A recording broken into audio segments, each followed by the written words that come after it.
I've always thought that, my grandfather relates better to people who grow up in a place like this than many other places because it's similar, frankly, to how he grew up. Goats, chickens. In July 2023, Carter Center Board Chair Jason Carter traveled to Zambia with his wife Kate and sons Henry, 16, and Thomas, 14. When I was 13, my grandfather took a lot of us to Africa and we did a little bit of safari. We climbed Mount Kilimanjaro, and then we went and did Carter Center work. So I'm really excited that you guys are coming here and will have done this at about that same time.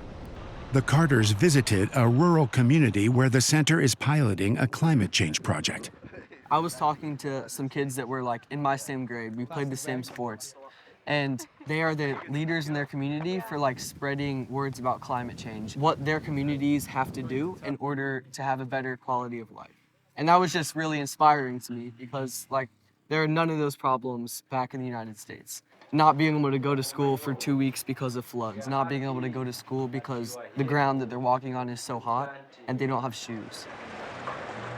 In the capital city of Lusaka, the Carters met with members of local organizations that have partnered with the Carter Center to help women, youth, and people with disabilities participate more fully in government and politics.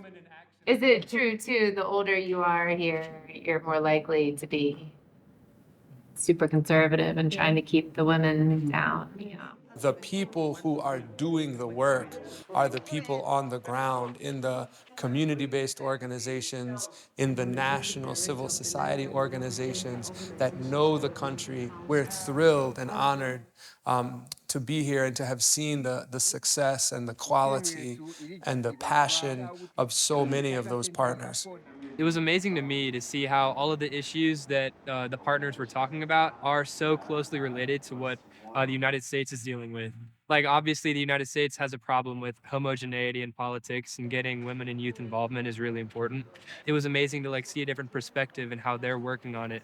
The Carters had a chance to meet with a woman who worked with President Carter in 1991 when the center observed Zambia's first democratic election. When Zambia decided they wanted change, they invited President Carter. They knew him as one person who was honest to organize the election monitors. And the Zambians thought if we had someone like him, things would be fair.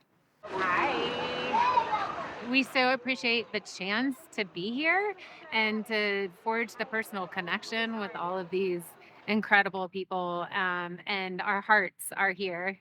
This is sort of the cutting edge of what the Carter Center is doing, both with respect to participatory rights and then also with respect to climate change. It's a new country for me. It's an amazing one. And of course, it's been great to bring my kids and see things through their eyes. For Henry and Thomas, the trip offered a new perspective on their great-grandfather's legacy. I'm just so impressed with the organization that he's put together. I'd say that his work has impacted so many people in such an incredible way.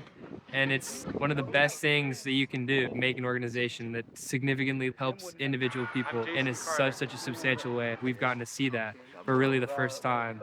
And it makes me think of him in a different way for sure. See his impact in real life. It's just incredible.